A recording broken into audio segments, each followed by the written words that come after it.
नमस्कार, दैनिक सवेरा हरियाणा देख रहे हैं आप। आपके साथ मैं हूं रोहित उत्तम। अब हरियाणा को नया विधानसभा भवन मिलने वाला है।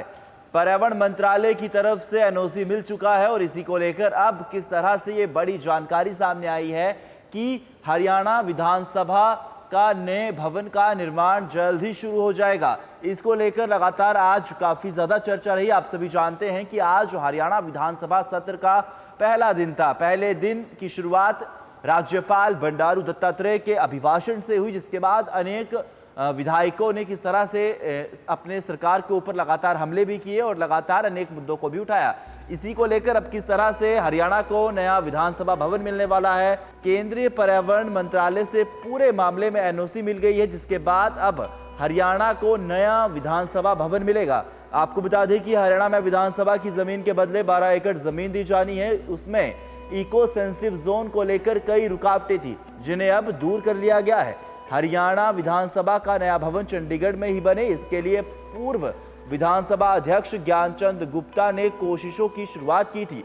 चंडीगढ़ प्रशासन ने विधानसभा भवन बनाने के लिए जमीन देने के प्रस्ताव पर मंजूरी दे दी थी। इसको लेकर एनवायरमेंट एंड फॉरेस्ट क्लियरेंस के चलते पूरे प्रोसेस में रुकावट आ गई थी। इसके बाद हरियाणा सरकार ने केंद्रीय पर्यावरण मंत्रालय को बदलाव के लिए प्रस्ताव भेजा था। अब केंद्र सरकार ने इस पर अधिसूचना जारी कर दी है, जिसमें तमाम रुकावटें अब पूरी तरह से समाप्त हो चुकी हैं। तो हरियाणा विधानसभा के नए भवन के लिए जमीन देने के प्रस्ताव को केंद्रीय गृह मंत्री अमित शाह ने पहले ही मंजूरी दे दी थी। हरियाणा में नई विधानसभा के लिए चंडीगढ़ की ओर से रेलवे स्टेशन से IT पार्क को जाने वाली सड़क के पास 10 एकड़ जमीन दी गई है। बदले में हरियाणा में 12 एकड़ जमीन ली जाएगी। ये जमीन इको सेंसिटिव जोन में आती है, लेकिन केंद्रीय पर्यावरण मंत्रालय ने इस पर अधिसूचना जारी कर बदलाव कर दिए हैं। अधिसूचना के जारी होने पर हरियाणा विधानसभा के पूर्व स्पीकर ज्ञानचंद गुप्ता ने प्रधानमंत्री नरेंद्र मोदी और गृह मंत्री अमित शाह का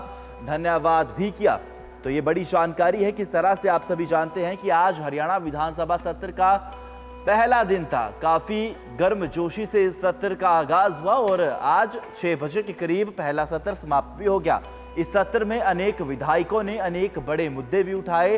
गर्मजोशी से ये पहला दिन आज रहा, लेकिन अब ऐसे में हरियाणा को नया विधानसभा भवन मिलने वाला है। केंद्रीय पर्यावरण मंत्रालय ने मंजूरी दे दी है।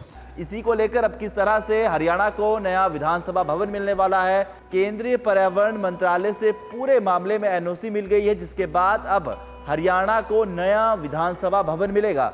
आपको बता दें कि हरियाणा में विधानसभा की जमीन के बदले 12 एकड़ जमीन दी जानी है। उसमें इको सेंसिटिव जोन को लेकर कई रुकावटें थी, जिन्हें अब दूर कर लिया गया है। हरियाणा विधानसभा का नया भवन चंडीगढ़ में ही बने, इसके लिए पूर्व विधानसभा अध्यक्ष ज्ञानचंद गुप्ता ने कोशिशों की शुरुआत की थी। चंडीगढ़ प्रशासन ने विधानसभा भवन बनाने के लिए जमीन देने के प्रस्ताव पर मंजूरी दे दी थी। इसको लेकर एनवायरमेंट एंड फॉरेस्ट क्लियरेंस के चलते पूरे प्रोसेस में रुकावट आ गई थी। इसके बाद हरियाणा सरकार ने केंद्रीय पर्यावरण मंत्रालय को बदलाव के लिए प्रस्ताव भेजा था। अब केंद्र सरकार ने इस पर अधिसूचना जारी कर दी है, जिसमें तमाम रुकावटें अब पूरी तरह से समाप्त हो चुकी हैं। तो हरियाणा विधानसभा के नए भवन के लिए जमीन देने के प्रस्ताव को केंद्रीय गृह मंत्री अमित शाह ने पहले ही मंजूरी दे दी थी। हरियाणा में नई विधानसभा के लिए चंडीगढ़ की ओर से रेलवे स्टेशन से IT पार्क को जाने वाली सड़क के पास 10 एकड़ जमीन दी गई है। बदले में हरियाणा में 12 एकड़ जमीन ली जाएगी। ये जमीन इको सेंसिटिव जोन में आती है, लेकिन केंद्रीय पर्यावरण मंत्रालय ने इस पर अधिसूचना जारी कर बदलाव कर दिए हैं। अधिसूचना के जारी होने पर हरियाणा विधानसभा के पूर्व स्पीकर ज्ञानचंद गुप्ता ने प्रधानमंत्री नरेंद्र मोदी और गृह मंत्री अमित शाह का धन्यवाद भी किया। तो ये बड़ी जानकारी है। किस तरह से आप सभी जानते हैं कि आज हरियाणा विधानसभा सत्र का पहला दिन था। काफी गर्मजोशी से इस सत्र का आगाज हुआ और आज 6 बजे के करीब पहला सत्र समाप्त भी हो गया। इस सत्र में अनेक विधायकों ने अनेक बड़े मुद्दे भी उठाए। गर्मजोशी से ये पहला दिन आज रहा, लेकिन अब ऐसे में हरियाणा को नया विधानसभा भवन मिलने वाला है। केंद्रीय पर्यावरण मंत्रालय ने मंजूरी दे दी है।